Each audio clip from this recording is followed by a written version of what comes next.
tudo bem com vocês? Na aula de hoje nós trabalharemos com a interpretação textual de uma letra de música, or of the lyrics of a song, que é uma habilidade bastante explorada nas provas de linguagem de suas tecnologias do Enem. E para isso nós iremos responder as questões que estão lá no finzinho da página 11, do terceiro módulo da nossa apostila de língua inglesa, na página 12 e no início da página 13. Combinado? Bom, e o que a primeira questão afirma? Você está prestes a ouvir uma canção composta por Duke Ellington, um grande compositor de jazz da Harlem Renaissance, cuja letra foi escrita por Nick Kenny em 1933. Tal canção foi regravada pela cantora Ella Fitzgerald, uma diva do jazz, na década de 50. Escute atentamente sua parte instrumental, que é a parte inicial da música, e tente identificar os instrumentos musicais presentes no infográfico que você acabou de ler. Então, não sei se vocês assistiram a nossa última aula e se vocês se lembram das legendas desse infográfico, mas elas faziam referência a vários instrumentos muito típicos desse ritmo jazz e que são também utilizados nessa canção específica, né? Como, por exemplo, saxophone, trumpet, piano, the bass, the drums.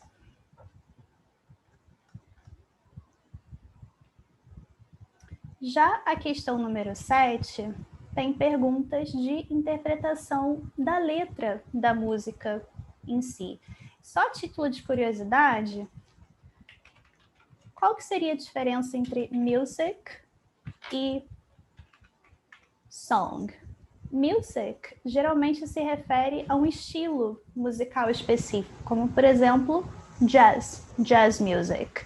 Já song seria uma canção específica, ou que a gente chama de música em português.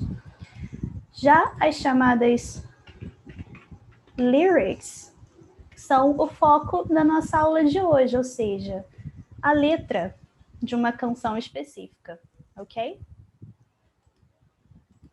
E o que a letra A e a letra B também perguntam?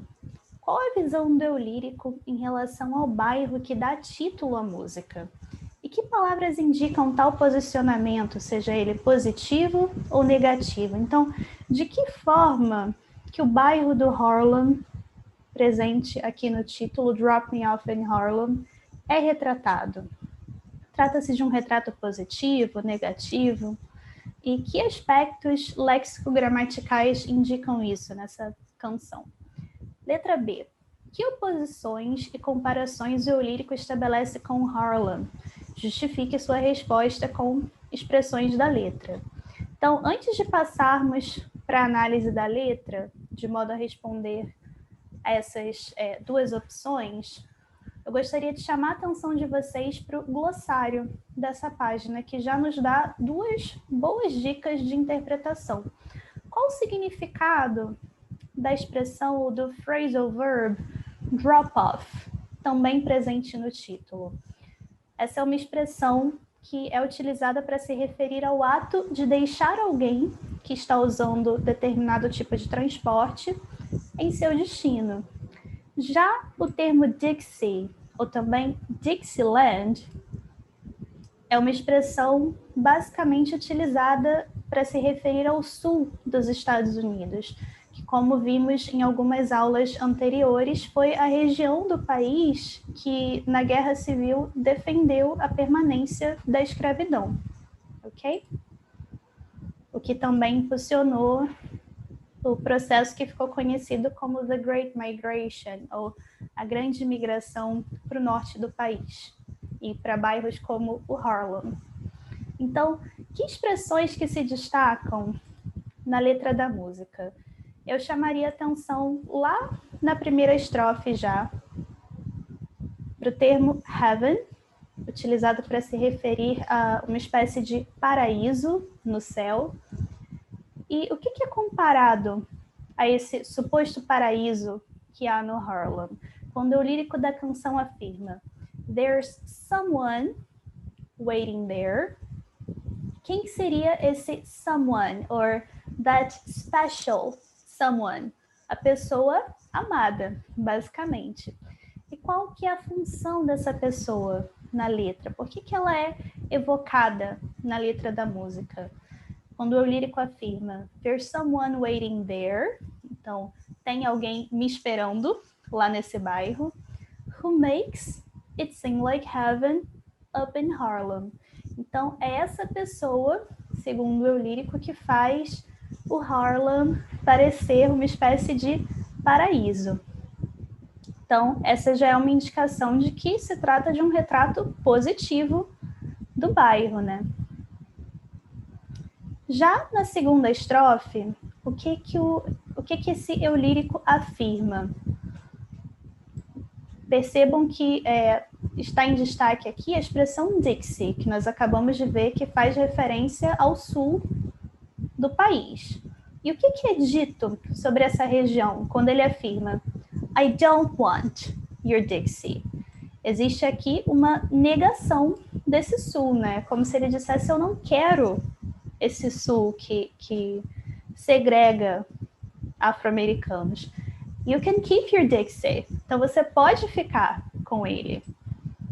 Percebam que nesses dois versos o don't é uma negativa, um auxiliar na negativa, e o can indica uma possibilidade, né? Pode ficar com Dixie. E logo a seguir, o que ele afirma no terceiro verso da segunda estrofe? There's no one, então não há ninguém down in Dixie, ou seja, lá no sul, ou lá embaixo no Dixie, who can take me away from my hot Harlem. Então não há ninguém lá que possa me tirar desse bairro que eu tanto amo, que é o Harlem. E o Harlem também é referenciado como um lugar que é hot, que também é uma palavra que aqui assume uma conotação positiva, né? Ainda mais em meio a um movimento cultural de tanta efervescência artística, eu diria. Na terceira estrofe, o que o lírico afirma? O que há de especial no Harlem, além da pessoa amada, que o torna tão especial? Quando ele diz Harlem has, então o Harlem tem. Por que nesse caso a gente não utiliza o have? Porque o Harlem tá na terceira pessoa, né? O it. Então, ele tem o quê? Those southern skies, ou seja, aqueles céus do sul. E, novamente, ele compara esse céu, ou seja, um espaço físico ou geográfico do bairro, a quê? Quem que ele evoca novamente? Quando ele afirma logo a seguir, there in my baby's smile. Então, ele compara ao sorriso da pessoa amada. E aqui a palavra baby é uma forma carinhosa de se referir a essa pessoa. Logo depois ele afirma, I idolize my baby's eyes and classy uptown style. Então, que relação que ele estabelece com essa pessoa amada que é comparada ao bairro? Ele diz que ele idolatra os olhos dessa pessoa e também o estilo. E algo muito interessante aqui é a forma como esse estilo é descrito ou caracterizado quando ele afirma "It's a classy uptown style". Não é um estilo qualquer, é um estilo clássico que é de uma espécie de uptown, ou seja, de um bairro chique, elegante. Já na estrofe seguinte, ele fala de uma possibilidade hipotética, quando ele afirma if Harlem moved to China. Esse if é o equivalente ao nosso se. Então, se acontecesse o quê? Se o Harlem se mudasse para a China, então trata-se de uma hipótese fantasiosa, né? Que também é um recurso estilístico da canção. Então, se isso acontecesse, se o Harlem fosse lá para a China, como que o lírico iria agir, segundo a canção? I know of nothing finer. Então, é como se ele dissesse, eu acho que não haveria nada melhor. Percebam que finer aqui é um comparativo, né? Fine, de forma isolada, é algo como bom, mas se a gente acrescenta o R, formando a terminação ou sufixo ER ao final, a gente forma um comparativo, né? Não há nada melhor do que o quê? Quando ele afirma than to stow away on a plane. Então, do que entrar aonde? Num avião, someday, and have them drop me off in Harlem. E pedir para que eles me deixem no Harlem. E aí, quem seriam esse them? Já passando para a pergunta presente na letra C. Quem que é um provável interlocutor do eu lírico? Em que situação que eles se encontram? Então, quando o eu lírico afirma já no título da canção e também nos 2 primeiros versos, drop me off in Harlem, any place in Harlem, me deixa no Harlem, qualquer lugar no Harlem. Quem que é o interlocutor dele? Com quem que ele conversa? Bom, nós já vimos que o phrasal verb drop off tem esse sentido de deixar alguém que está usando um transporte em seu destino final. Então, provavelmente ele conversa com um motorista, talvez de um táxi ou de um carro particular, talvez, mas é esse o interlocutor da canção. É para essa pessoa, para esse motorista ou para essa motorista de um transporte que o eu lírico elogia o Harlem e se lembra da pessoa amada, ok? Se vocês quiserem conhecer um pouquinho mais da vida e da obra da cantora Ella Fitzgerald, eu acrescentei lá no quadrinho Going Beyond, da página número 12, um QR Code que vocês podem escanear para acessar o site oficial da cantora. Recomendo que vocês o façam. Bem, eu sou meio suspeita para falar porque eu sou fã, né? Mas eu acho uma diva incrível e maravilhosa. E só como uma espécie de food for thought, ou seja, como uma provocação final, eu gostaria que vocês finalizassem a nossa aula de hoje refletindo sobre essas 2 perguntas presentes nos números 8 e 9, lá do início da página 13.